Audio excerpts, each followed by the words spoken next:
Advocate Helal Uddin, আমি আপনার কাছে জানতে চাইবো যে আপনারা একটু, আমরা যেহেতু সংস্কার নিয়ে কথা বলছি, তো সংস্কারের বিষয়ে আপনাদের যে ৭০ অনুচ্ছেদের ব্যাপারে যে আপনারা দ্বিমত করছেন, এটা ঠিক কেন এক্স্যাক্টলি এটা জানাবেন, যেখানে সাধারণ মানুষ এবং সবার প্রত্যাশা, আমি মনে করি বেশিরভাগ রাজনৈতিক নেতার প্রত্যাশা যে ৭০ অনুচ্ছেদটা থাকবে না তাদের স্বাধীন মত প্রকাশের সুযোগের জন্য পার্লামেন্টে। তো আপনারা কেন এটাতে দ্বিমত করছেন? দেখেন, আমরা দ্বিমত করছি, আমরা চাই যে সবাই মানে মিলেই ঐক্যমতের ভিত্তিতে আমরা একটা এতে আসি আর কি, কেমন। তো এক্ষেত্রে সবারই তো কিছু থাকে আর কি। সেটা আমি জানতে চাইছি, কিন্তু সেটা কেন? এটা আরো ক্লিয়ার হবে আর কিছুদিন পরে। আপনারা একটু আপনি এখন যদি আমাদের ক্লিয়ার করতেন আমাদের দর্শকদের জন্য। না, এই মুহূর্তে আমরা মানে এখনো এটা পরিষ্কার মানে করতে পারছি না আর কি। কিন্তু আপনার দলে যখন মতামত নেওয়া হয়, একটা সিদ্ধান্ত নেওয়া হয়, তখন তো নিশ্চয়ই আপনি তো নায়েবে আমির দলের, আপনিও তো মত দেন যে এই বিষয়ে আপনার মত কি। আপনি কি মত দেননি যে ৭০ অনুচ্ছেদটা আসলে থাকা উচিত কি উচিত নেই ব্যাপারে আপনার কি মত?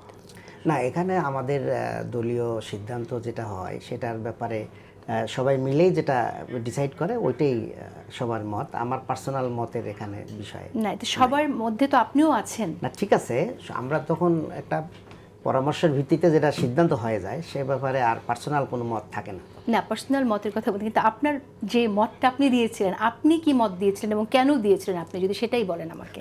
না, এখানে আমাদের মানে পার্টির যেটা নিয়ম আর কি, যে আমাদের কোনো ডিবেট থাকলে আমরা ফোরামেই সেটা করব, আমরা বাইরে এটা করব না আর কি, ডিসক্লোজ করব না। মানে ৭০ অনুচ্ছেদ আপনারা কেন চান না সেটা আপনারা বাইরে ডিসক্লোজ করবেন না? জি। আচ্ছা, তো এই অস্বচ্ছতা কেন সাধারণ মানুষের সাথে আপনাদের?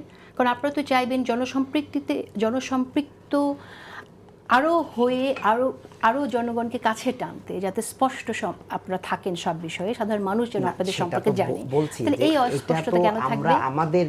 এটা আমাদের ফোরামে ডিসকাস করে যেটা সবাই মিলে ঐক্যমত হয় সেটাই আমরা মানে করি আর কি। না, কিন্তু যেটা বললেন যে বাইরে আনবেন না, এটা বাইরে আমরা আনবো না, কারণ এখানে তো আমাদের একটা পরামর্শ হয়েছে, ডিসকাশন হয়েছে, পজিটিভ নেগেটিভ আলোচনা হয়ে একটা সিদ্ধান্ত হয়েছে। তো কেন এই সিদ্ধান্ত নিয়েছেন এটা আমরা জানতে পারবো না? এটা তো আসলে এটা আমাদের কি মানে এই জন্য যে আপনার দলের নেতাকর্মীরা সবাই চান যে একরকম আনুগত্য থাকুক? জি, আমাদের এটা একটা আছে আর কি, সবাই আমরা এক হয়েই কাজ করি আর কি। এখানে কোনো দ্বিমত প্রকাশের সুযোগ থাকবে না। আমরা সেখানে ফোরামে আলোচনা করি, পজিটিভ নেগেটিভ সব কথাই আমরা তুলে ধরি।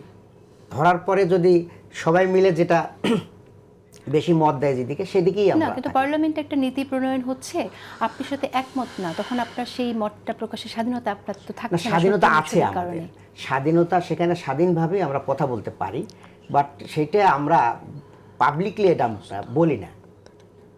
আচ্ছা, অনেকে বলে যে ভেতরেও ঠিক বলেন না আসলে। না, সেটা না, সেখানে আমরা আমাদের যেটা ভালো মনে করেন সেটা। আচ্ছা, আপনারা খুব সংস্কারের কথা বলছেন, আপনারা সবাই বলছেন, সব দলই বলছেন, কিন্তু জামাতের মধ্যে কি সংস্কার হলো? একটু দলের মধ্যে সংস্কার নিয়ে যদি কথা বলতে চাই, একটু বলবেন আমাকে। আমাদের দলের সংস্কার আমরা সব সময় আমরা করি, কেমন, যখন যেটা ফিল করি যে এটা হওয়া দরকার, তখন আমাদের দলীয় মজলিসে শুরুতে আলোচনা করে আমরা করি। এই গণঅভ্যুত্থানের পরবর্তী সময়ের সংস্কার কি হয়েছে যদি আমাকে একটু উদাহরণ দিয়ে বলতেন। আসলে দেখেন, আমাদের দলের ব্যাপারে ইতিপূর্বে যখন আমরা আরপিও জমা মানে করেছি, আমাদের গঠনতন্ত্র দিয়েছি, তারা আমাদেরকে বলেছেন যে আপনাদের দলে নারীদের অংশগ্রহণ, নেতৃত্ব পর্যায়ে তাদের অংশগ্রহণ আসা দরকার। আমরা সেখানে মজলিসে শুরায় তাদেরকে এনেছি।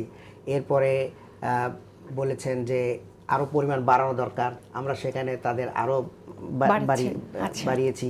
এরপরে দেখেন যে আমাদের নারীদের উপরে ঝিনাইদহে একটা হামলা হলো, আমরা এর আগে কোনোদিন নারীদেরকে রাজপথে আমরা ছেড়ে দেইনি, কিন্তু এবছরে যখন নারীদের উপর হামলা হলো রমজান মাসে, তারা প্রেস ক্লাবে একটা দুইটা সমাবেশ করেছে।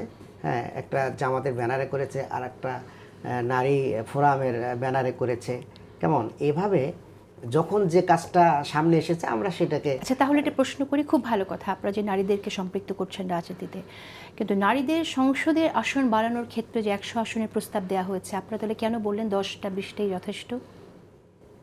না, সেইটা মনে করেন একটা দলীয় ফোরামে তাদের পরামর্শ, তাদের নেতৃত্ব একটা জিনিস, রাষ্ট্রীয় পর্যায়ে বিষয়টা তো আর আলাদা একটা বিষয়।